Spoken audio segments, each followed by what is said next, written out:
Good afternoon, everybody. Yeah, let me hear ya. It's like, what time of day is it? You need to, get your energy up, right? Did everybody have a good afternoon? Good lunch, yeah?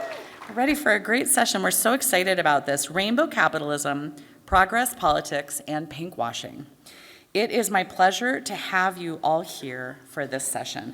We have a longtime partnership with NBC Universal, and we are pleased to welcome you all to what has become an annual anticipated view behind the headlines. Thanks to our board member, Yvette Biley, who is the Senior Vice President for MSNBC and NBC News, and our longtime partnership with the company, we get to be here together today. And what the panel is going to unpack is probably the most timely topic in our movement. For so many businesses today, it can seem that navigating public positions on LGBTQ equality is to enter a fraught minefield of angry stakeholders, politicians decrying woke capitalism, and advocates saying not enough, or accusing companies of pinkwashing. What we saw during the plenary, though, provides more understanding of the fact that this is not a new phenomenon, what you saw this morning. In fact, the conversation we are having now reflects over 20 years of advocacy, including big steps forward and then some back. This panel will dig deeper into what we saw on the main stage and add some unique perspectives on the role of the media in our fight for equality. I will let Lindsey intro the full panel, but it is my distinct pleasure to introduce Lindsey Reiser. Lindsey is an anchor and correspondent at MSNBC.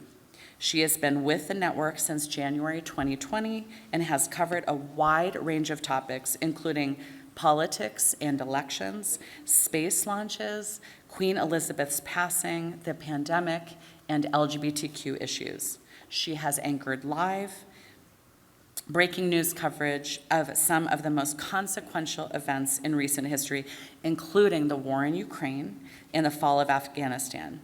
Prior to NBC, she reported in her hometown of Phoenix, Arizona, as well as El Paso, Texas. She is a proud graduate of the Walter Cronkite School at Arizona State University. And Lindsey resides in the New York metro area with her wife, Kathy, and their 7-month-old daughter, Harlan. Welcome, Lindsey. Thank you. Thank you, everybody. I had to come to Vegas to get a full night's sleep away from my baby. Go figure. We are so happy to have all of you here. Thank you for taking time out to be here in this audience. We have a great panel today. I'm going to be introducing everybody, but I want to thank everybody both here in person and also who are hanging out virtually if you're joining us.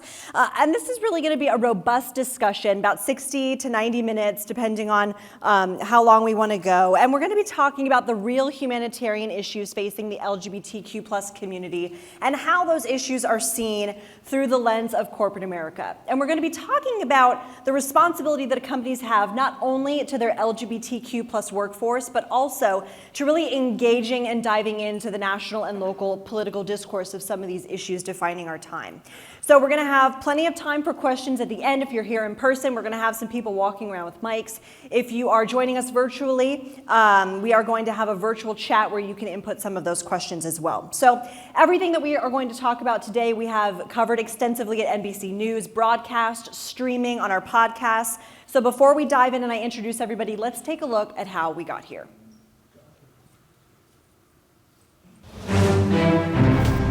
Disney making worldwide headlines. A number of employees at Disney planning a massive walkout today. Employees are expected to walk off the job today over Florida's so-called Don't Say Gay bill.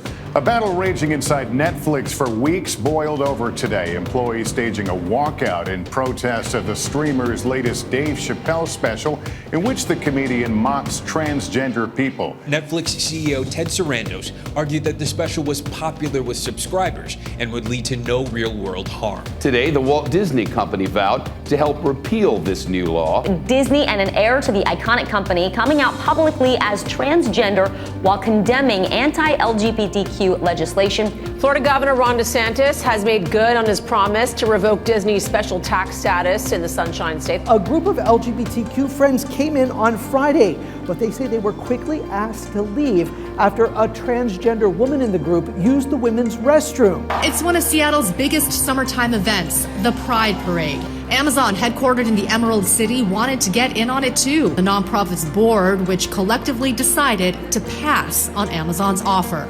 At least 182 out athletes from 30 nations competed in this year's Olympic Games in Tokyo, tripling the number of out athletes who competed in 2016. What is your message to younger trans athletes, Andrea, who are staring down these bills?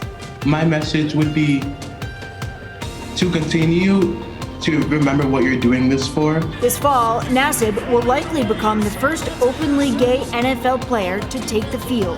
The movie Bros finally hits theaters. It's the first gay rom-com released by a major studio. Barbie is so rooted in Americana, like baseball, mom, apple pie, Barbie. Yeah. And there's one of you. What is so exciting for me, I think about this Barbie being out in the world is for LGBTQ plus people of all ages. Hopefully it can be a moment for them to heal.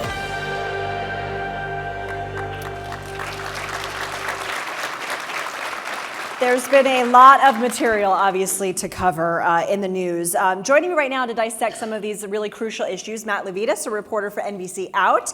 We also have Nadine Smith, the executive director at Equality Florida, and Dina Fidas, who is the managing director and chief program and partnerships officer at Out and Equal. So Nadine, first question to you. A lot of what we saw in that video was about one of the sort of bigger behemoth fights that we've seen play out between a business and a state leader, and that is Disney opposing the so-called Don't Say Gay law in Florida. Talk about sort of how Disney's role evolved from being silent on the issue to speaking out, and Equality Florida's role in that. Well, I think one of the most important things for people to understand is that, Disney has been a long-time investor in diversity, equity, and inclusion. It is the language they speak, it is the way that they recruit and retain top talent, and it's the expectation of their employees that they will walk the talk. And so, when Disney at first wasn't stepping forward and speaking with the voice that they usually speak with, they got a lot of pushback from within their organization. And to their credit, in that moment, they took a pause, listened, and then came back and apologized and said, you know what, we're going to be who we said we are. And from that moment, the pressure on them intensified immensely, in part because, in many ways, they were standing alone in that spotlight. There were a few other companies that had sort of stepped boldly forward, but none close to the profile of Disney.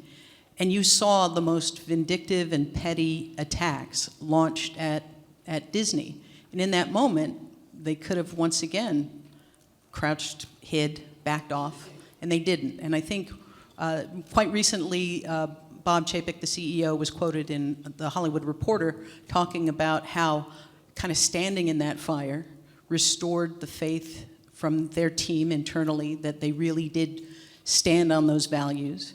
And when you look at how they're doing on the other side of that, they're thriving. And so, the governor intended to make them a cautionary tale, a warning to other companies, but instead, they're a shining example of what happens when you actually live the values that you espouse on your marketing material. If you are who you say you are, you will get loyalty, you will get support in return. So before we kind of dive into the lack of a chilling effect, so to speak, Matt, from your reporting, how risky was it for Disney to take a stand like this? What are the implications, for example, of losing their special tax status? Yeah, so I think I would compare DeSantis taking away this tax status. If DeSantis and Disney were at war with one another, this would have been DeSantis hitting the nuclear button. This special zone that they have essentially allows them to do whatever they want with the 25,000 acres of land that they own in Florida. So, now if Disney wants to build a castle, they have to negotiate with local lawmakers who probably aren't that familiar with how to do that. I will say that moving beyond Disney, I think as we're seeing a rise of this never stand down, anti-woke brand of politics. I do think that it could be either, and I've heard this throughout this week, that it could be a cautionary tale for corporations going forward, or a shining example, as Nadine just said. But I do not think that this form of retaliation should really surprise any corporation or anyone. Dina, we're going to get into the responsibility that corporations play in a minute, but Nadine, I want to pick up on something you said, because you said that Disney really is on the forefront of a lot of these issues and a lot of visibility being seen. It's the language they speak. But didn't it take an employee walkout to get some of those comments, particularly in this issue, the Don't Say Gay law? Yeah, I'm not sure the walkout actually materialized, but definitely pressure from inside that said, hey, this is who you said you were, and we expect you to be who you said you were. And again, I think that it's to their credit that they course corrected in the way that they did. And even with the Reedy Creek special zoning, and in Florida there's a lot of different entities that have this kind of special zoning, the deeper analysis is that may just shift a massive tax burden onto the people who live in that area. So in his attempt to do harm to Disney, once again, DeSantis is doing harm to taxpayers in the state of Florida, going after one of the biggest employers, actually has discouraged high-end jobs that were going to relocate to Florida, saying he didn't want workers, blue state California workers, relocating to Florida because they would vote like blue state voters. And that's the kind of sort of small and petty mindset. I think he's getting some pushback from even within his camp. Some of his biggest corporate donors to DeSantis are saying this kind of reaction is not what we expect to see in a leader. So I don't know that it is playing out as he expected it to. But we'll see, and I'm glad to see that more and more, we are seeing more and more companies that maybe didn't step up as boldly in the beginning are also feeling that same pressure to stand on their values, and they're beginning to make their voices heard a little bit more. Yeah, Dina, we know when some companies speak out, people listen. For example, if Delta says something, the state of Georgia is going to listen. If Apple says something, what is the responsibility of these companies to address these big, glaring LGBTQ plus issues?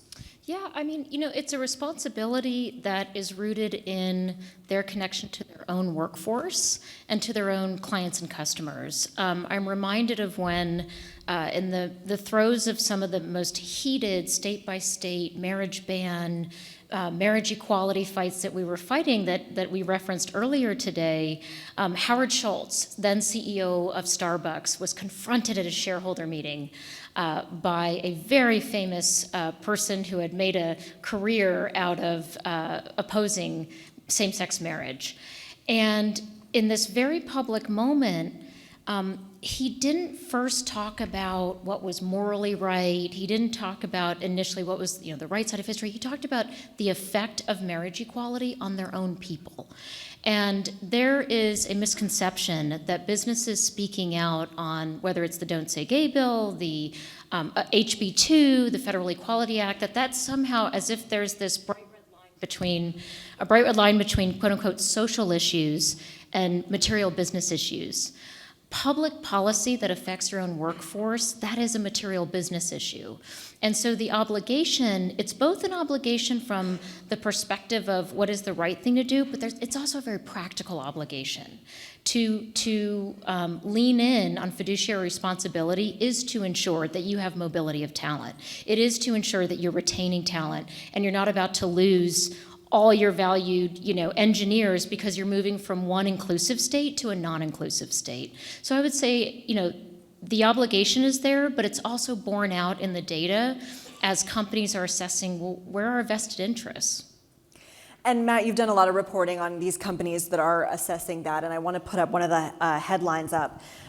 Over 500 corporations back effort to support Equality Act. Does it matter? So, does it? I think that the core of what I was trying to portray in that question was the fact that even though corporations are signing on to petitions that would support, bills like the Equality Act, and they have made such strides in terms of promoting a environment at the workplace that's LGBTQ friendly, there are still a ton of examples of these corporations donating tens of thousands, if not hundreds of thousands of dollars to lawmakers who do stand in the way of LGBTQ equality. In my article, I outlined that 3 of these 500 companies, AT&T, American Airlines, Southwest, they each donated at least $48,000 to Senator Ted Cruz, who was one of the key opponents of the Equality Act. So I think we're at a point where LGBTQ advocates, at least some of them, are saying that, and we've seen this with Seattle Pride kicking Amazon out of its Pride Parade. We've seen this with the Queer Liberation March in New York. I think advocates are saying, we've made a ton of progress. Corporations have come a long way with supporting LGBTQ equality, but you can't have it both ways. You're not going to be able to, have a float in a Pride Parade or wear rainbow T-shirts and then donate against LGBTQ equality. You can't have it both ways. That's what I've been hearing over the last couple of years now. So Nadine, one of the people that Matt interviewed for his article, Jay Walker, is an advocate who did question the motives of some of these companies in signing on to support the Equality Act. And Jay told Matt, we live in a society where you have to ferret out information in order to get the whole picture. But how do responsible consumers, the average person, do that? If you're out and you see a Pride Parade and you see a company, you say, okay, great, but we're not necessarily looking at their books to see who they're donating to. What is the average person to do? Well, I think people are getting more sophisticated about this conversation. And, for years, I think the HR and DEI side of the company and the corporate political engagement side of the company had almost a wall between them. And I think what we're seeing, especially now in the middle of these culture wars, whether it's attacks based on race or sexual orientation or gender identity, is that you can't, there is no wall. And you're being held accountable for what you do on both sides of the ledger. What are your policies? What are your hiring practices? How do you show up in the community? But also, who are you financially backing? Where are you putting your money? Where do the profits from us being loyal customers end up going? So, there are a lot of people, doesn't matter if you grow up loving Chick-fil-A, you'll never give them another dime because you know what they're doing here and you know what they're doing, overseas. So I think people are getting more sophisticated and asking those questions. And I think employees, prospective employees, are beginning to ask more of those questions. It's sort of like the bare minimum is that you have good policies. We want to know if you walk the talk. And it's making a difference between whether I go with this company or whether I go with that company. Dina, you're very familiar, obviously, with the Human Rights Campaign's Corporate Equality Index. It shows that in 2022, we're going to put the stat up, 93% of Fortune 500 companies prohibit discrimination on the basis of sexual orientation. 91% ban discrimination based on gender identity. So in a minute, we're going to talk to Nadine about the progress. Those are great numbers. But why isn't it 100%? Well, why isn't it 100%? This still reflects I think, a pretty impressive pace of change. In 2011, that was the first time we could say half the Fortune 500 protected on the basis of gender identity and sexual orientation. If I may speak to some of the fundamental premise here, I think there is a misconception that these are just, quote unquote, words on paper or petitions. This translates to, these are material protections that transgender workers have not enjoyed until the Bostock decision. These are protections that the broader LGBTQ community, they have not enjoyed. Having those fundamental policies in place, it's necessary for equality, it's not sufficient. It doesn't mean that because you have those policies in place, day-to-day bias or discrimination is gone. But, 20 years ago, 2002, less than 5% of the Fortune 500 had gender identity protections.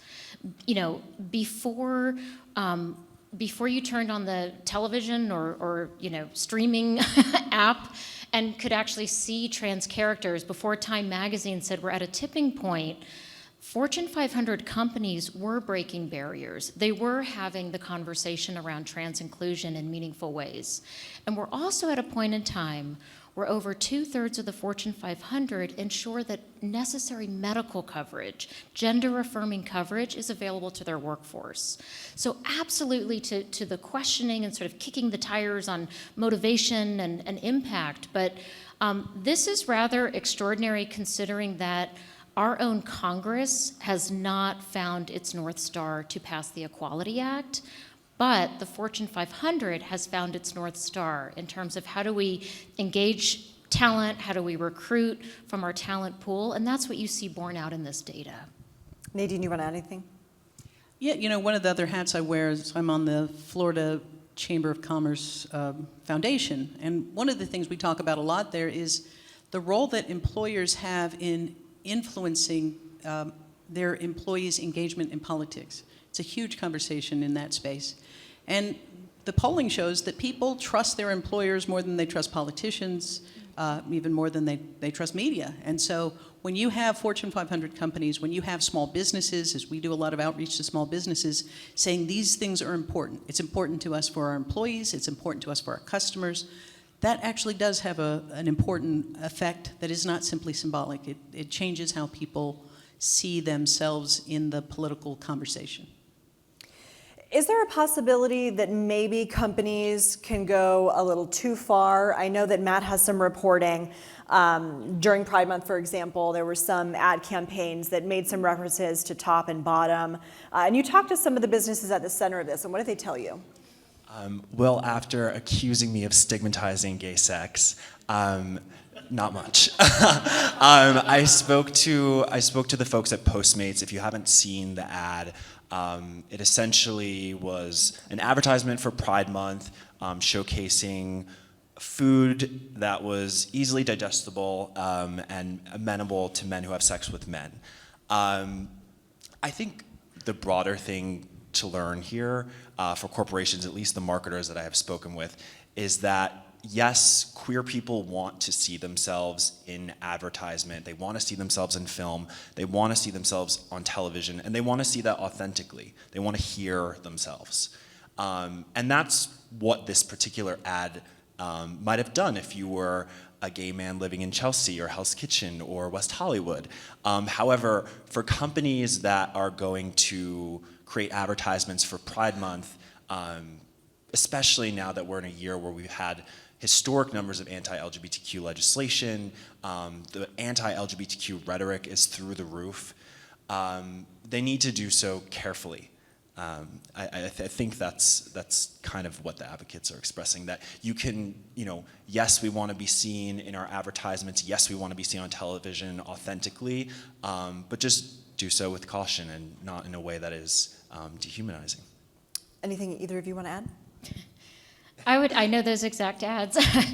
I would posit that on occasion, marketing consultants or marketing teams are somewhat divorced from the rest of the company, and that perhaps the individuals who led on a particular inclusive policy or a decision were not the ones with from which we got these wonderful advertisements during Pride Month.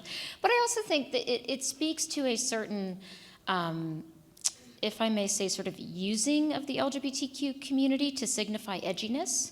I don't think we're the only community that sometimes get invoked in a way that's not necessarily fully engaging or respectful, but again, it's a way to sort of signify we're edgy. And I think, as you pointed out, that is its own form of a lack of authenticity that the community will sort of take umbrage at. And can I just add that a lot of the LGBTQ marketers that I spoke with told me that, had this ad aired in March or in October or December or any other time of the year, it would have been great. It would have been funny, cute, cheeky, but, to some at least. But to do it during Pride Month when a company is supposed to be recommitting their commitment to the community and to LGBTQ equality, obviously angered some folks. Just a reminder for anybody who's watching us virtually, if you do have questions, make sure to put that in the virtual chat and we'll get to them at the end. I want to turn everybody's attention to some reporting that NBC News has this month, and that is the Oklahoma governor signing a bill into law that essentially withholds COVID funds from one of the largest healthcare systems in that state unless they cease trans youth healthcare. And I want to talk, this is something that we touched on a little bit at the Power Lunch, but Nadine, some of the life and death consequences here of something like this.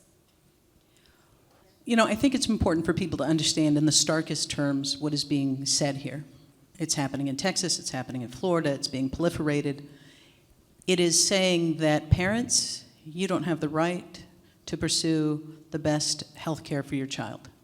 Politicians will make that decision for you. And it doesn't matter whether withholding that health care leads your child to suffer or become one of the sad statistics around suicide. It is irrelevant to them because they have decided that they are going to weaponize the existence of trans people and weaponize in particular the existence of trans kids for political gain.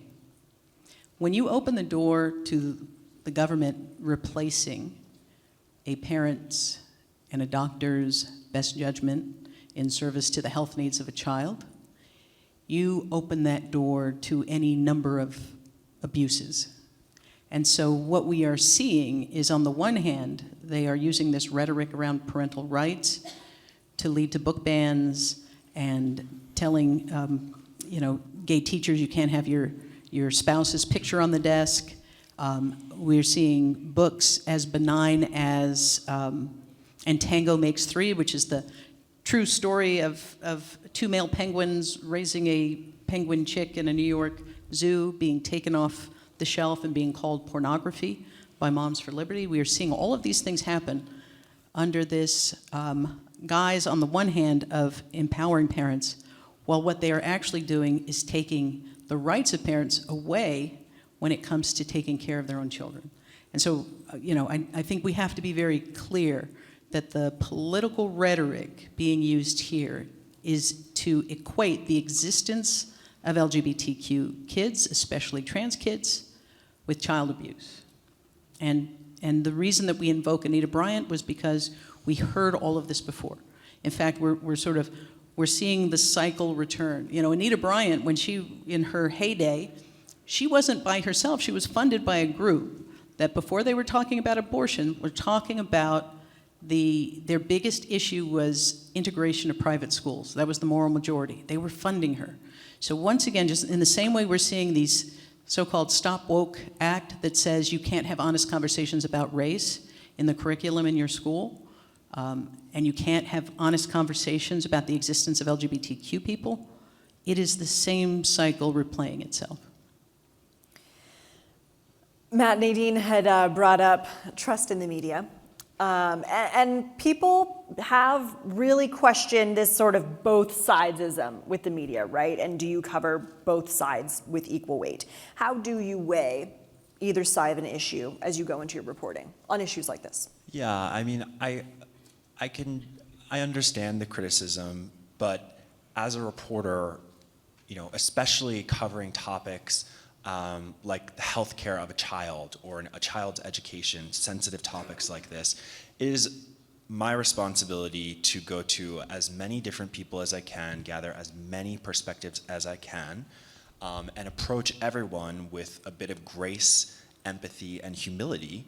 However, and sometimes that involves encountering people who might hone homophobic or transphobic sentiments.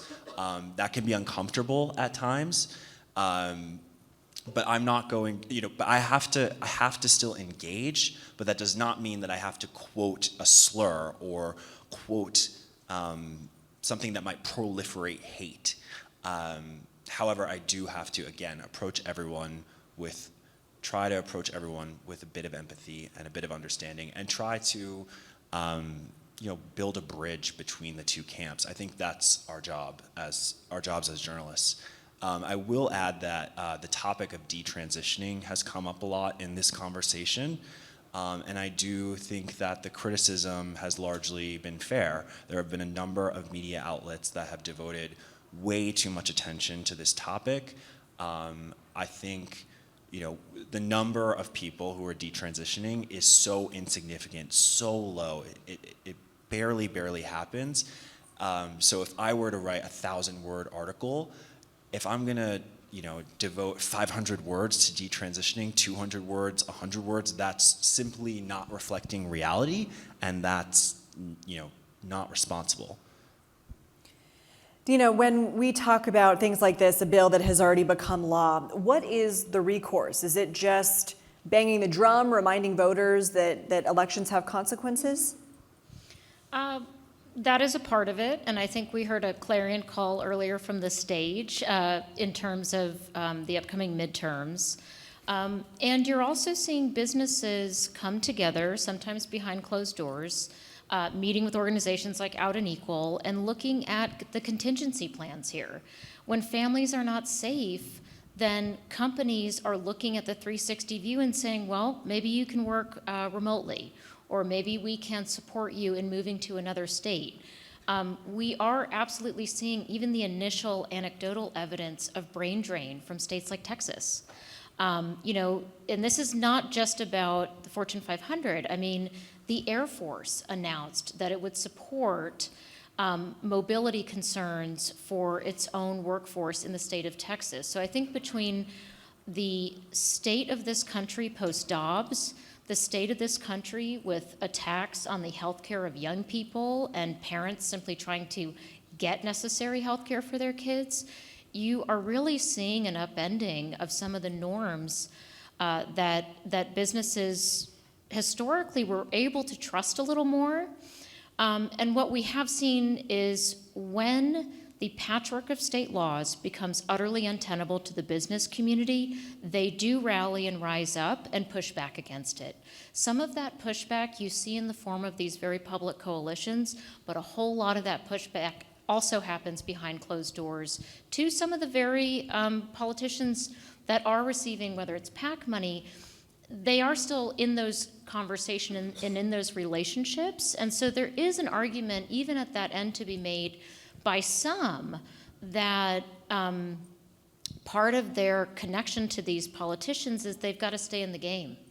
They can't write themselves out. A strategy of absolute purity, if that could even exist, is just too halcyon. And so some of our companies are saying, look, the PAC money's going here for these tax issues. The PAC money also keeps us in the room, and we are killing these bad bills behind closed doors. And in the advocacy world, we do know about some of these instances.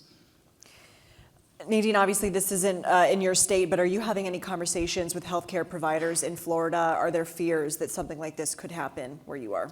Yeah, we actually are seeing this in Florida. We're seeing bans on access to health care for trans kids. We're seeing bans on Medicaid funding for transitioning. We're seeing the governor basically weaponizing state agencies to go after the LGBT community, but the trans community in particular. Today, the Board of Education voted more restrictions around LGBTQ people in schools, teachers threatening to take their certificates away. And the Board of Medicine is scheduled to vote in the coming week. So we're seeing that happen already. And I think to the point that you were just making, Dina, about this idea that how we play the political game keeps us in the room, I absolutely have seen that work to stop bad legislation. But we're actually dealing with a different moment right now. I think that the Trump era, the DeSantis's effort to displace Trump as the leader of the Republican Party has meant that all of those rules are out the window. And in fact, what we have seen as an organization that has worked with Republicans for years and years, for 24 years in a row to stop bad legislation, what we are seeing is all the moderate Republicans have either left or they've been made an example of and told, you have to do this thing publicly to sever your ties. And so it is a different day, and I think it's really important that corporations wake up to that, because they're using the old playbook that says, we'll just have this private conversation, and then watching the electeds weaponize that and turn it into a moment of calling them out publicly. The other thing, just in terms of coverage, and I just want to say this part quickly. I think that what is challenging is how things get weighted. I remember every time Pride was covered in Florida, it would follow the same pattern. 5,000 people showed up for Pride, on this day and this time, but not everyone was happy. And then, a bunch of time given to 4 counter-protesters, and you're like, really? So I think it is about the weight. If you're talking about climate change, weighing 2 scientists as equal when one represents the consensus of the science community and one the outer fringes. I think people are much more aware of how things get weighted. Not that every voice has to, be on the same side, but it's the weighting. And that, I think when people say the both sides part, they're reacting to these are not equivalent. These do not nearly represent. And so we are experiencing the era of the big lie, whether it's about election fraud, whether it's saying that a bill that was passed in the most toxic anti-LGBTQ atmosphere is simply about not having inappropriate sexual conversations with children, a thing that of all the things that has not happened is not happening the most in schools. And yet that is the big lie that they repeat over and over again, because who wants anyone, I've got an 11-year-old, if I heard that a teacher was having inappropriate sexual conversations with my child, I would not wait for a law to pass to be in that school, on the neck of that principal, dealing with that situation. And so, but you repeat it over and over again until the big lie becomes the frame. And that's part of what is so frustrating, I think, when people talk about, the coverage. It's not that there's both sides, and I'm not sure that bridging them is the point. It's sort of like, how do you get to the truth? And I think what people want to see more of is like fact-checking in time. They said this, but the fact is this, right? We want more of that so that these things don't just sit out there kind of stinking up the room as the lie that they are. But people can say, okay, I understand their point of view, and yet here's the fact check in real time. I think that's an important piece that is missing from the conversation. And Nidhi, you mentioned that companies also, it's time for them to wake up to some of this. When we talk about just the sheer numbers, for example, 1 in 5 young adults identify as something other than heterosexual. That's from a latest global survey from Ipsos. We know that these people are our future, and this can go to Dina as well. How do companies stay relevant when younger employees are not just looking at the compensation package, but they're looking at the value system to decide, do I want to work here? Dina, you first. Sure. Actually, a lot of companies are responsive right now and are being proactive. I think, for a company to not have the fundamentals in place, as a Fortune 500 company, when it comes to benefits, when it comes to policies for the queer community, they're already, as Erin Urita said, a dying minority, right? But the second piece here is the next level of day-to-day culture and practice. Many of the people in this room represent companies that are socializing pronouns, that, at the end of the email signature or on the pin. Does it surprise anybody? Walmart has pronoun pins. Your Walmart store might actually be the first place that a mom and child have a constructive conversation about they/them pronouns, or at least catalyzed by a Walmart badge. And so businesses are looking at these trend lines. They're looking at how the youngest workers and those that are about to swell their ranks, how they self-identify, what are they expecting. And then you're also seeing some structural changes where the language even of what we now call reverse mentoring, this is becoming more and more common. Writ large, I think you can say that prior generations in the workforce would adopt to their employers' values. The youngest workers are coming in and saying, no, employers, you are going to align to my values and our values. And, as a result of that fundamentally different approach, a lot of businesses are saying, well, you know what, I think some of the common ground is that rather than just having top-down mentoring, our more senior people mentoring our more early career folks, we want that 23-year-old to be educating our 58-year-old executive about things like non-binary inclusion and their pronouns, and they're really investing this. It's not just lip service. So I think that a lot of businesses, they are smart enough to recognize that this is an essential ingredient to preparing for the next workforce, and you're actually seeing a lot of the positive results when you look at conferences like this. Nadine, do you want to add anything? Sure. I think that it is important to realize where all this is coming from, right? You know, there's a couple of think tanks that the far right relies on that has generated this hysteria about the existence of trans people, trans kids in particular, and weaponized it, right? Like if you were to walk into any large gathering and ask everyone to raise your hand if you know a trans athlete in junior high school, almost no hands would go up. In you know, a decade in the state of Florida where guidelines have been in place, there have been maybe 8, 10 trans athletes, no issue. This isn't being generated from the grassroots, something happened and people are responding to it. It is a nationwide strategy and they are deploying it for political purpose. So we should be clear about that, all of these things. But I think the deeper question is, why now? And why is it resonating in the way that it is right now? And again, I think you look at history and you see the cycles that we are dealing with. And one of the most important things that we are dealing with right now is the demographic collision of the graying of America and the browning of America. And we have an older population, disproportionately white because of healthcare equity and other issues. And you have a growing population that is multiracial, more inclusive, more embracing of the LGBTQ community. But that graying of America holds more of the economic and political power. And so there's this sort of disconnect where the majority of Americans are clearly on the side of a future that is embracing and inclusive, but there's a disproportionate power in the hands of people who are fearful of that world. And it's a bit of a confession of character that they're fearful of that world, because the only reason to be fearful of becoming a numeric minority is to recognize that minorities have not been treated well in this country. And so we're dealing with that. That's the subterranean, that's the subtext of all of these battles that are playing out.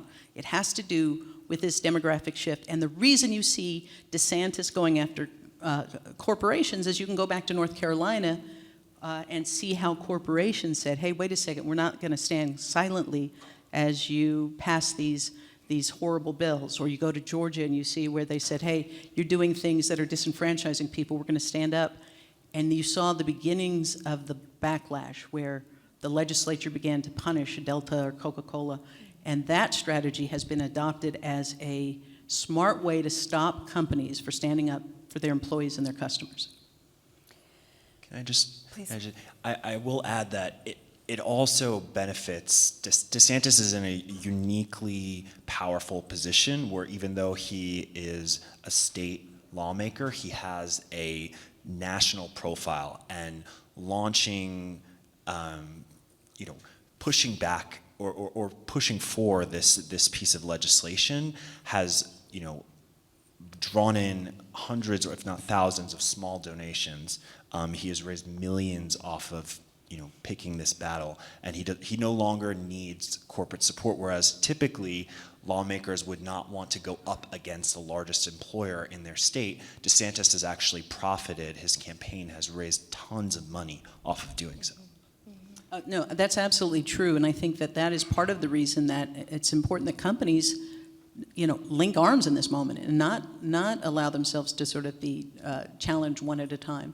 And the places where they've shown that solidarity, they've been successful in pushing back. But I agree that DeSantis is an anomaly, and I say that primarily to say folks who are facing these kinds of bills in other states should not assume that the dynamic that is driving DeSantis, he wants to get in, he and Trump are jockeying for position, sometimes behind the scenes, often in front of the scenes through proxies. They see each other as their opponent, and so he is playing always to a national audience. But that, these bills are being defeated in some places because they don't have a governor who's running for president. And I think that is an important piece of the puzzle for corporate America to keep in mind, that the same dynamics playing out in one state does not mean that those are the way those things are playing out state by state by state. However, DeSantis's national profile continues to rise day by day, and he may very might be our president. So I do think that it is something, I would be surprised if corporations do not have this weighing on them whatsoever. Yeah, well, I mean, you know, corporations haven't always been a fan of who's in the White House, and somehow they've survived and grown. And so I would say, you know, take the long view, because the growing workforce is also the growing consumer base. And it's not just here in this country, but it's international. And it really is a battle for a vision of what America is. Will America, when you say that you want to make America great again, you mean I want to take America back to a different version of America that doesn't look like the diversity that I see now, that doesn't have the inclusion that I see now. And there's those of us saying, that's not America. America does not have to be that small and that fearful. America can be expansive, inclusive, beautifully diverse. And in fact, it must be. And so I think that is really the battle that we're in right now. And I think companies that contract who they are in anticipation of the possibility of a second Trump term or a first DeSantis term will do themselves harm in the long run. Dina, Aaron mentioned I have a 7-month-old, and one of the books that I read to say goodnight is a book called Bloom, and it's about a jellyfish being an indicator species and basically saying too many jellyfish in the ocean is a bad indicator because they're thriving when the conditions are worsening. And Luna, the jellyfish in the book, says, well, what can I do as one little jellyfish? And she says, well, I can't do anything, but a whole bloom of jellyfish can. And this is a long way of asking, if companies are linking arms, how do employees do that as well? Because I know that as an employee, for example, of Comcast, I want to make sure that my corporation is also upholding my values, but I feel like I can't make a huge difference. What is your advice to people, to employees and coworkers on how they can link arms? So I'll get to an action step in a moment. I'm going to first address how we all internalize something, which is by nature, the more upping of the ante that those who oppose equality, the more intense they're getting, it actually means we're winning. It actually means we're making progress. You know, my wife and I have 2 kids. They're now both in high school, and they are among the only in their friendship groups who are not LGBTQ. So it's also true that lesbians can very effectively raise heterosexual cisgender kids. But you know, in terms of it's just a phase, right? In terms of, I mean, the idea that the fullness of our lives is inspiring panic in some of these electeds, what it actually means is the control is slipping. The numbers are behind us. Point to the Fortune 500, point to the demographic data. The wind is at our backs. Now, it doesn't mean that inevitability is a game plan for accomplishing full equality. That's another thing. It's not just going to be, oh, we just get flooded with young workers and everything changes. Well, talk to every other civil rights group. That ain't how it works, you know. Everything is hard fought. But so I would first say we need to be grounded in that, because if we don't have that perspective, then we don't have hope and we don't have energy. And it's something that you've spoken to, Nadine, very eloquently. And so I think first and foremost, we have to remember, as vicious and as fringe as some of this is, it's like, if we were so ineffective in our advocacy that we didn't even trip wires, well, that'd be a different story. But, you know, look at our visibility, look at the progress. So first and foremost, how do we get grounded in that? Number 2 is every single person has a sphere of influence. At this conference, we have literally thousands of LGBTQ and allied workers from around the world. And your sphere of influence may simply be how you greet someone when you walk into the store, when you walk into the plant. Do you greet them with respect? Did you bother to learn their pronouns? do look them in the eye. I mean, we each have a sphere of influence. Now, of course, the higher you go up the ranks, your sphere of influence grows, as does, I think, your responsibility. But what we have seen over and over again, whether it was how did we cross the mile marker on what we call trans-inclusive healthcare coverage or gender-affirming coverage, how did we cross it on getting businesses to acknowledge that, yeah, you know, we do need to speak out against a religious exemption bill. A lot of times, you'd be forgiven if you thought it was a PowerPoint full of data. There's data, there's a business case, but it usually boils down to a story. You will hear CEO after CEO talk about what changed them was learning that their colleague has a transgender child, or learning that someone that they've mentored for years who was not sure how they'd react to them coming out finally came out to them. And it's not too rose-colored to say that by living your truth, by sharing who you are, by forging connection, that is actually how a lot of this systemic change originates. Final thoughts, Matt or Nadine, before we go to questions?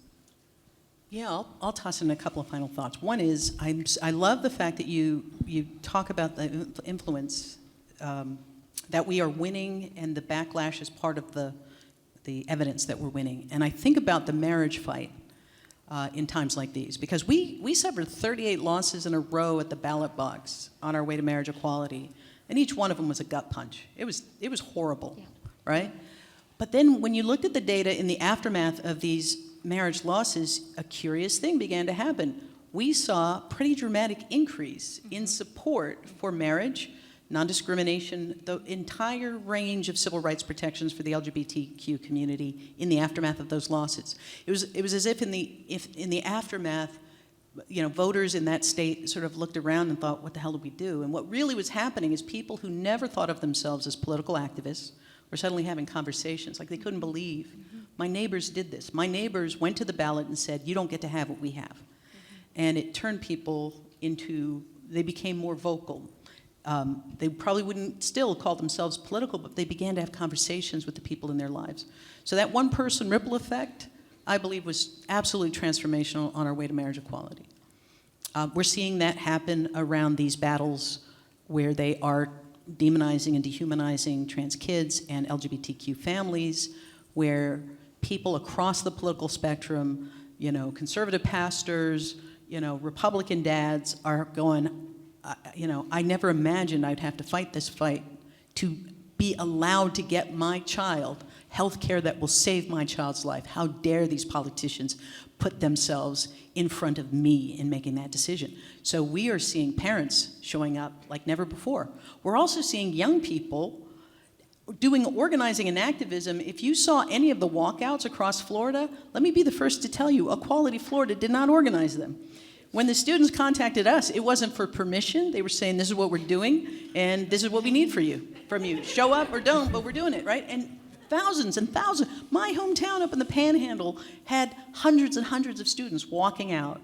You know, and I have said in conversations with CEOs, if these kids have the courage to stand up to this governor, how dare you not show up? So I think that, you know, that is part of what should give us hope in this moment, because the backlash comes toward progress. And so I'll end with just this little story. We passed a human rights ordinance in Jacksonville, you know, huge city, very conservative, yeah, right on Jacksonville. So we passed it, but the year before, the prior time, it failed by, I think, 1 or 2 votes, right? And it was really quite devastating. And I remember going to Jacksonville, and I wanted to meet with the business leaders, and the first one I wanted to meet with was a big-time Republican who had been very helpful, and I wanted to make sure he was ready to saddle up for the next fight, because these are business people who were not used to losing. And I went up to, you know, sat in his office that was bigger than my house, and I said, listen, I wanted to check in with you, and first of all, I just want to thank you so much, because your leadership opened the door to others, you know, across demographics, across party lines, to show up in this fight. And as I'm talking, I realize that he is tearing up.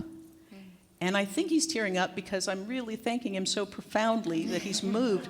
And finally he just says, stop, I can't let you do that because I don't deserve that. He said, when I came back to the office after that loss, I had employees come up and thank me, including an employee who's worked here for 10 years, who in that same sentence of thanking me came out to me. And I thought, this man has worked with me for 10 years. And for 10 years, he has hidden who he is.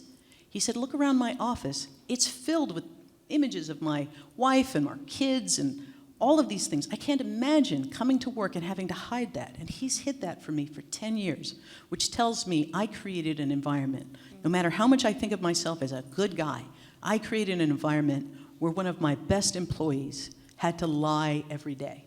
And he said, and I'm not proud of that. I'm ashamed, and I didn't do enough. And he said, you're damn right, we're going to go back, and we're going to win. And we did.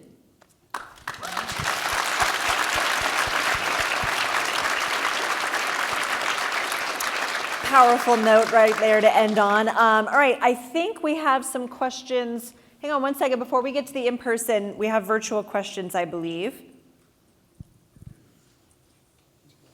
Yep. And I think we're going to read them. I'm going to take a couple from online to start you out here. Please do. Hold on. So what are journalists doing to highlight trans talent in their newsrooms? That's a great question. That is a good question. Well, we hire trans journalists, which is a great place to start for most media outlets, I will say. Yeah, I think just having more people who look like who are the communities that we report on is so important.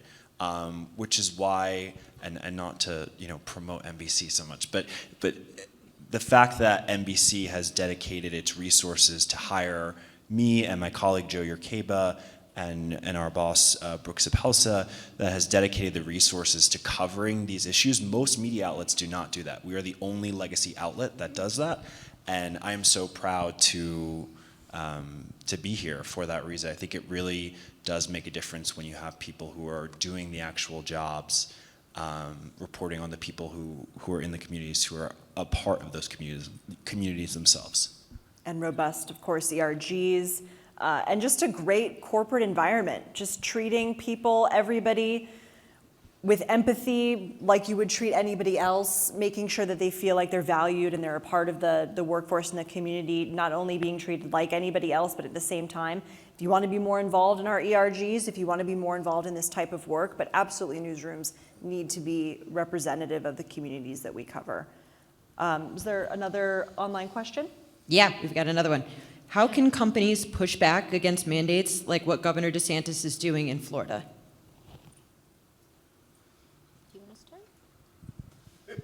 Well, I do want to go back to this this position of strength in numbers. I realize that it seems that we're at times when you see these news stories of what DeSantis did, for example, oh my gosh, we're about to go off a cliff. Well, let's just go down the list here. If you want to penalize every tech company that's LGBTQ inclusive, well, you're going to be left with chalk on the sidewalk. If you want to penalize every food and beverage company that's supportive of our community, well, you're probably going to go hungry. I mean, this was a national spectacle, but it is just not viable to try to pursue a strategy of quote unquote picking off companies that are LGBTQ inclusive, because that is the wave of business that is just not going back. So it is true that he's had robust fundraising over this. It is true that there's been some material impact. It is not true, though, that it has weakened the company. It is not true that there are CEOs meeting and saying, oh my gosh, we should really think about rolling back what is now 20 years of progress. So it's just untenable. I think it's possible that we will have a few more flashpoints like this, but I just don't see a path where this progress gets utterly undone. It's just The closest thing to impossible, if anything in this world, it's the closest thing to impossible. So what do they do? Stand their ground. Stand their ground. It's really not that hard. And, you know, I think there's some nuance into sort of the sequence of events here, but for the most part, it's also about engaging with one of your richest sources of knowledge, and that's your own LGBTQ ERG. You know, tell us how this affects you. Tell us what's going on here. Connect with your civil society partners, your community partners, whether it's Equality Florida, Out and Equal, Human Rights Campaign. But those are also your knowledge sources as a company you navigate these somewhat thorny political situations.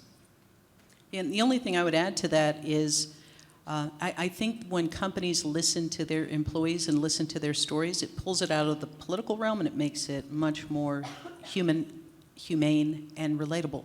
And so I would say to companies, stand on your values. You said these things mattered to you. Now you know, as you would in any crisis that you face, you know, get centered on your North Star about who you are, and then govern your actions from that. And you're going to weather the storm. And on the other side of it, no matter what other hits you take, your employees are going to remember where you stood up and where you ran away.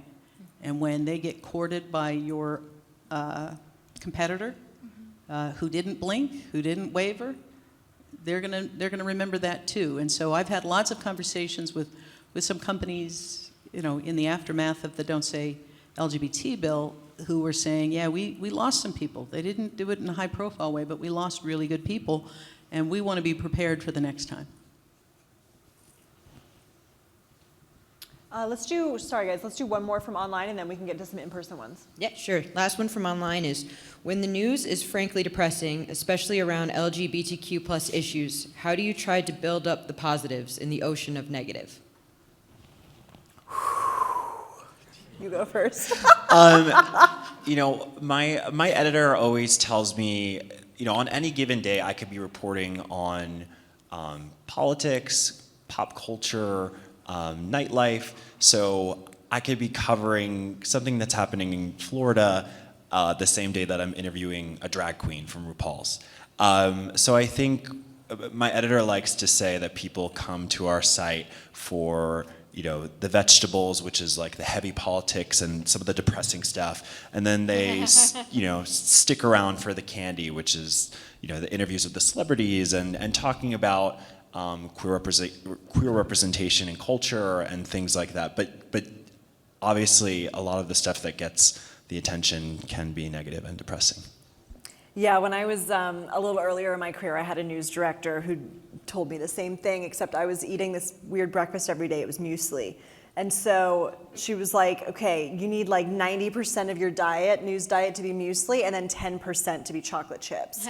So there are days where, yes, what we do is depressing. And it's not even just on the LGBTQ plus issues. It can be on any slew of issues or events around the world. And actually one of the floor managers for one of the shows that I fill in on a lot is always like, man, that was a depressing hour. And it's not necessarily the job of a news organization to make you feel better after an hour.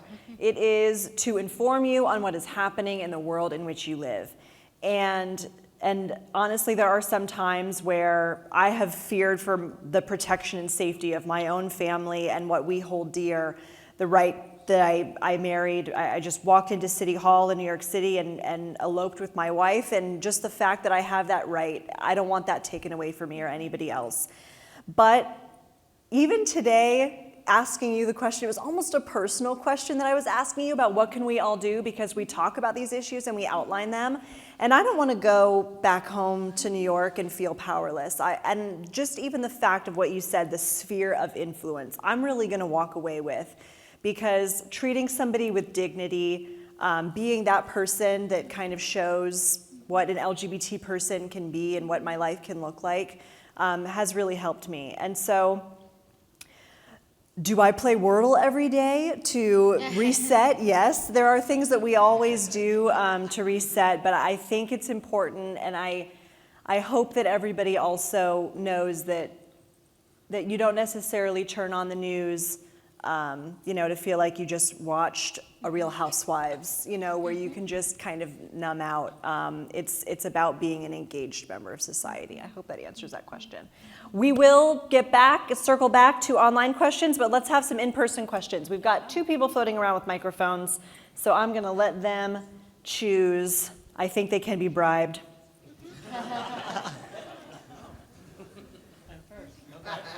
Hi. So, as you said, elections have consequences. Pendulums swing back and forth. So for some of us here that may work for a company that is in a more conservative space, I work in the financial industry. There's always going to be politicians or just the industry itself that changes, the process. We are very open to having LGBTQ conversations or women conversations or any conversation with, progression. But with laws coming, I know that we had to stop D&I conversations in certain states because of the Don't Say Gay bill. How can corporations that are part of a more conservative view still share diversity and inclusion and their values, but not be swayed by what's happening politically, if that makes sense? Anybody want to tackle that? Sure, I'll go for it. There's not a company in here that should have stopped doing DEI based on any law that passed. And anyone that thinks they had to stop should talk to us, because you didn't. I come from I grew up in the panhandle of Florida. I have never in my, I don't think in my adult life, not been in a state that was red, right? And so sometimes I have a frustration that a lot of the advertising or a lot of the organizations that represent our community are located in the bluest cities and the bluest states, and I feel like sometimes there's a disconnect around the things that we have to navigate. That being said, there's a GSA in my high school, something unfathomable to me.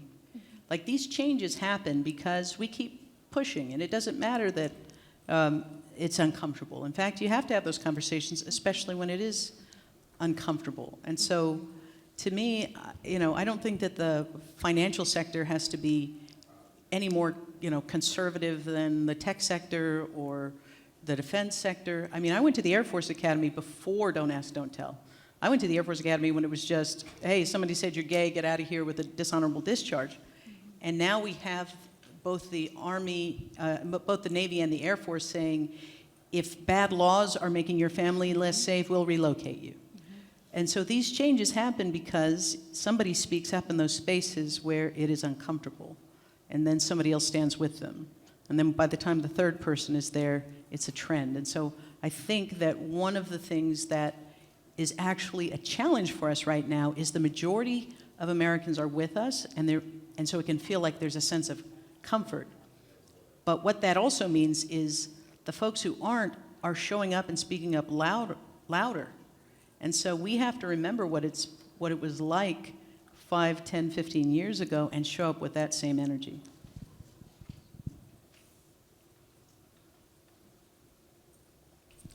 I wanted to ask you about something you mentioned towards the beginning, about how DEI and HR parts of the company say one thing, and then you see the political donations say something else. And I work for a very large company, and they say all the right things. They send us here, they sign on to the Equality Act letter, they say everything that they are supposed to say, and then we receive an email every year with a PAC donation report. And I look at who they've donated to, and it's all of the candidates and officials who have voted for all the bills that they say the company is against. And it seems very hypocritical. And I have talked to everybody I know who to talk to in my company, and they say, well, government affairs is separate. And what else can I do? I actually think that was the most eloquent opening to a meeting I hope you have with government affairs, which was you just distilled it to its core.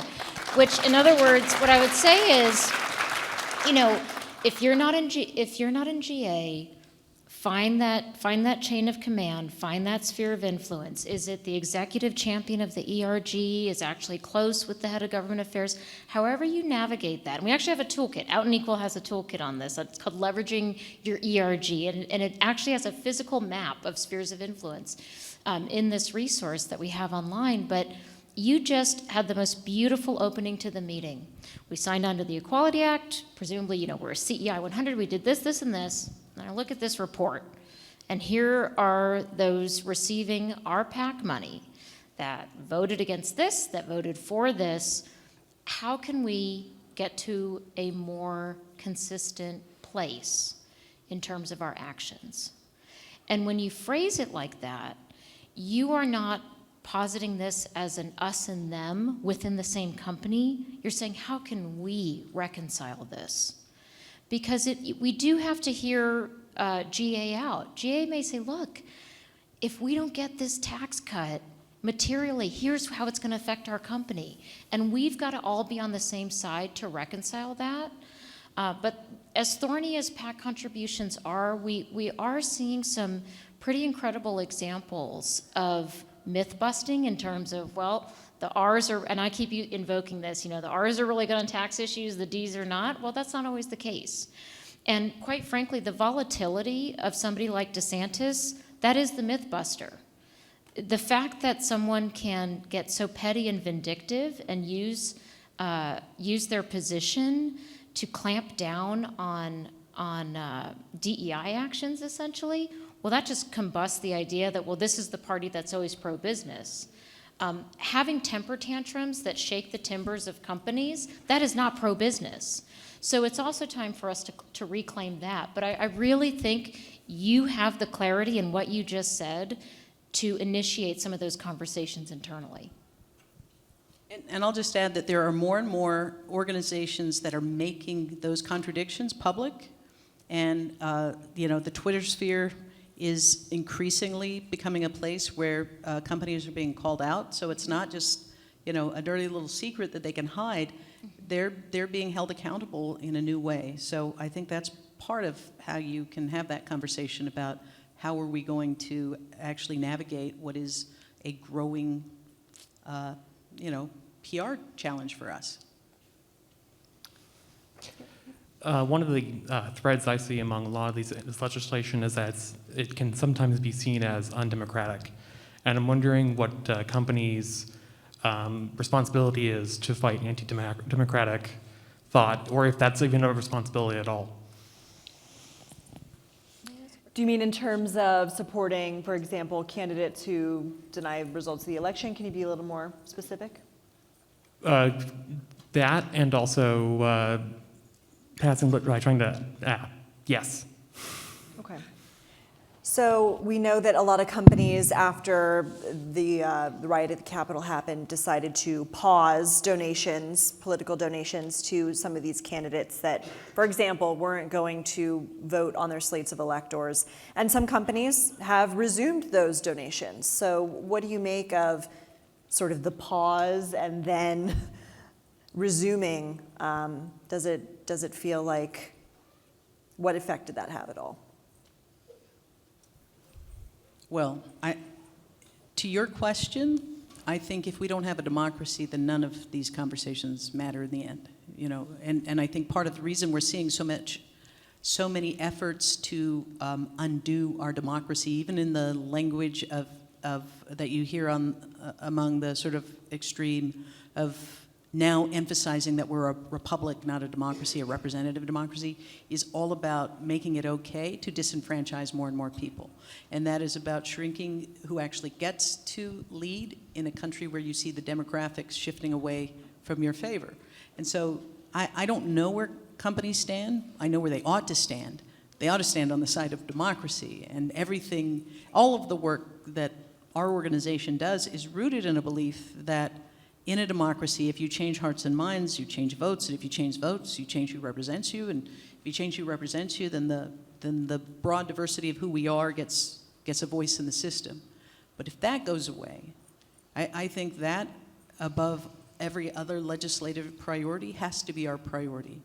And I think we should not take for granted that any of the guardrails that I remember in 2015, 2016, people were saying, well, it's bad, but, our democracy is sturdy enough to handle this.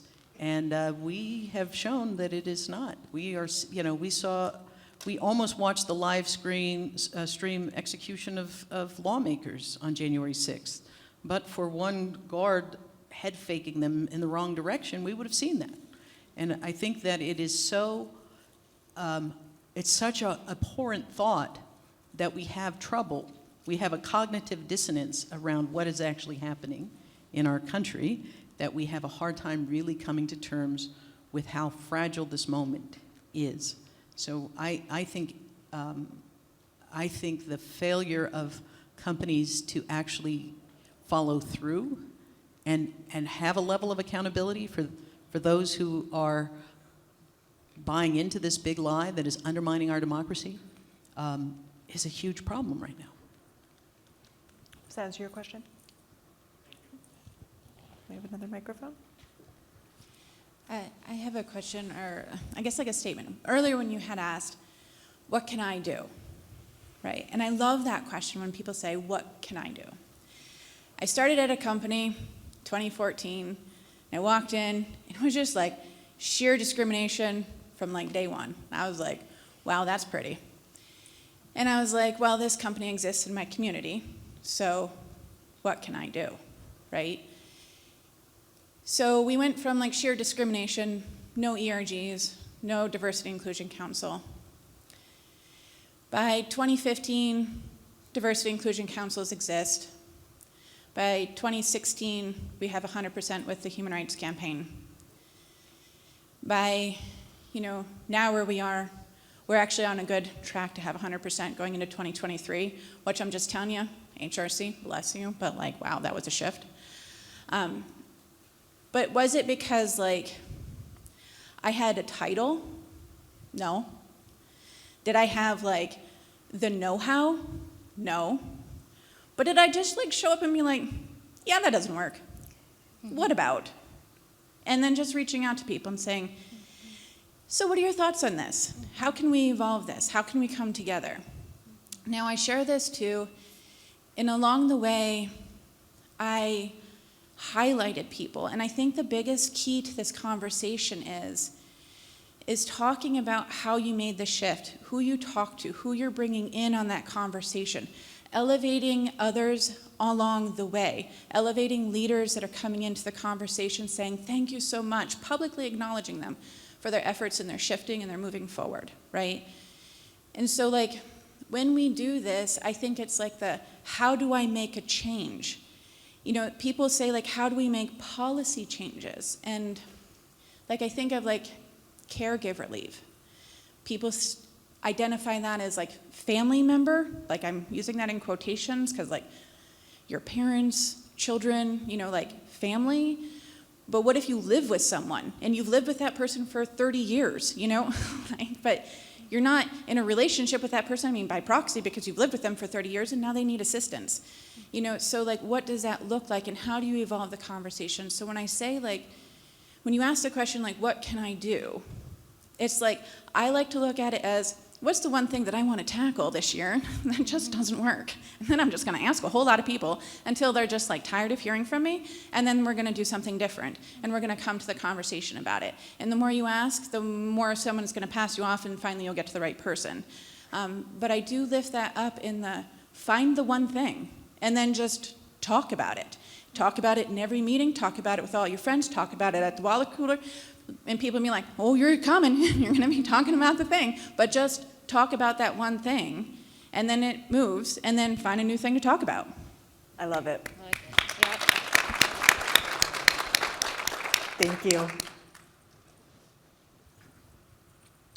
First of all, thanks for the panel. I don't think that the HRC Corporate Equality Index takes into account issues like contributions to anti-LGBTQ politicians or increased investment in states who have anti-gay platforms or holding conventions in states where that happens. If I'm right about that, Isn't it time we raise the price on buying our love?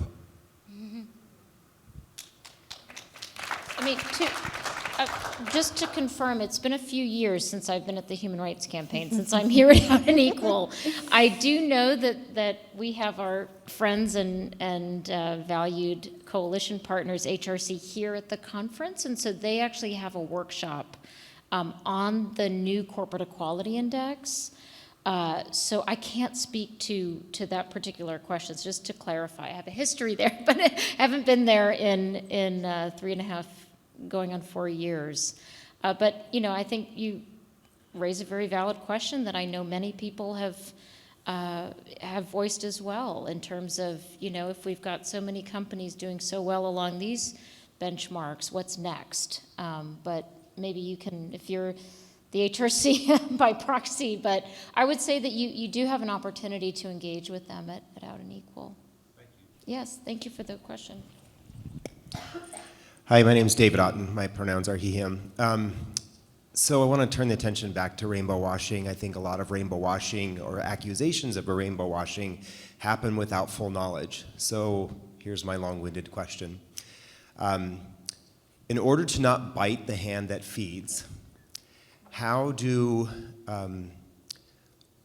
we as a community, how do corporations, and how does the news media tell the full story of what corporations are really doing for our community outside of the month of June, that really tells the story of what companies do for us and refutes to a certain degree the accusations of rainbow washing when we think it's only happening in June? Matt, you go. Go ahead. I mean, I think, usually for a story to be newsworthy, there's something that has to happen. I can remember the New York Times did a fantastic story on this trans woman who was working there, and it was titled "What It's Like to Be Trans at Goldman Sachs," and the story just revolved around all of the her experience and also what the company was doing, how they were essentially bending over backwards in a great way for her. I do think that I do hear what you're saying. You're saying that there is more going on behind the scenes, and that it's not as bad as the headlines might make it seem with rainbow washing. However, I don't necessarily think that those stories are as compelling, because at least from my perspective, if I were to pitch that to my editor, she would tell me what is new, how is this moving something forward? We already know that companies do X, Y, Z for their employees. If there was some, we're not hearing the stories. We don't hear about all the amazing companies that are here at Out and Equal. Nobody's reporting on this in the queer media. It's there. We don't hear about it, and so people say, "Oh, these companies just show up in June." I mean, I'm happy to talk afterwards. If you have a good story for me, I'd be happy to tell it. Well, I appreciate the question, because I think in order to tell the good stories, we would also need more clear, common discourse media on the inequalities that we as a community face. I cannot tell you the number of times that I have said that we as a community do not have full federal civil rights protections, and I get an almost there look. And this is in Midtown Manhattan from a Fortune 20 company, lawyers because there are so many well-intentioned people that really do not understand the legal inequalities we still have in this country when it comes to our community. So if you don't understand the legal inequalities, if you don't understand the social inequalities, well, then it's easy to posit at a very superficial level and go, oh, right, don't companies just window dress every Pride Month? Well, guess what? In the United States, your compensation is anywhere from 20 to 30% made up of your benefits. And so if your company is not providing LGBTQ inclusive benefits, then guess what? We're all walking out with 70% of a paycheck. That's serious. That's not a matter of window dressing. And, until the Bostock decision, we didn't have workplace protections. Now, it just so happens that right now, the current president has tried to extend that Supreme Court decision to its fullest weight. The prior president didn't, and the next president might not. And so if you hear some passion in my voice, it's because I am still shocked at how many well-educated, pinstripe-clad folks that I encounter in executive boardrooms at that level do not understand that when any of us get into a car and drive across this country, our rights evaporate, then they come back, then they evaporate again, then they come back. And we are constantly calibrating our lives as individuals, as parents, as people just looking ahead to our future around what do I have now and what can be taken away from me tomorrow, what feels, as Roldy said earlier today, fragile. So I think this really cuts to the core. I am not some, sort of crazed cheerleader for capitalism, and I recognize that this is where we make a living. This is where so many of us make a living. So if that's where we make a living, then that's also got to be where we make change. And so I happen to agree with you because I'm in this space. I know others have serious critiques of the actions of corporations, and I don't sort of have a halo over everything that businesses do, but this is serious. These are kitchen table issues. Do we have health insurance? Does my kid have health insurance? And so anyway, just to underscore, I think in order to get to that level of conversation, we collectively need to tell our stories of inequality, and I think that the press can continue to help the average person understand what these inequalities mean for all of us. If I can just put a couple more cents onto that. One of the messages that I really push for companies is it is great for you to achieve those numbers with the Human Rights Campaign's corporate index, but are you showing up at the state and local level? Are you showing up where the rubber meets the road? Are you supporting organizing in our schools to create safe anti-bullying environments? Are you showing up to push for a statewide non-discrimination policy if you live in a state that doesn't have one? Are you showing up at the local level, at the human rights, at the city council and county commissions? Because then the story will be told, not because you're waiting for a reporter, but because you sent a representative who testified and said, this is why it's important to us and our 25,000 employees. This is why we are showing up, because this is part of our values. And then those headlines will come your way, and people will see you doing the work and walking the talk, not just during June Pride Month and not just around Pride as a marketing event, but really showing up for the community. We've got 5 minutes left. I think we've got time for another couple questions. Hi, thank you so much for holding this session. My name's Tommy, and my question is around context. Nadine, I think you did a really good job explaining how think tanks are kind of the instigators of a lot of the social issues and the debates we're having today. And kind of the context around that kind of gets missed within the stories you hear from the media. Like, why are we hearing these stories right now? Why is this happening right now? Who's paying for these think tanks to even exist? How can the media do a better job explaining context and providing more of the background that explains to, say, the boomer generation or those that might not really understand kind of these social issues that we totally understand?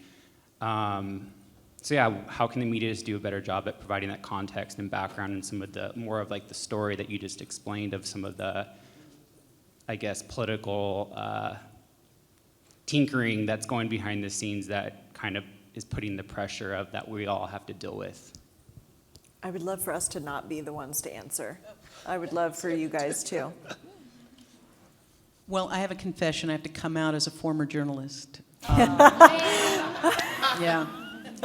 And I think that that there's a real problem in the disintegration of local news, independent news.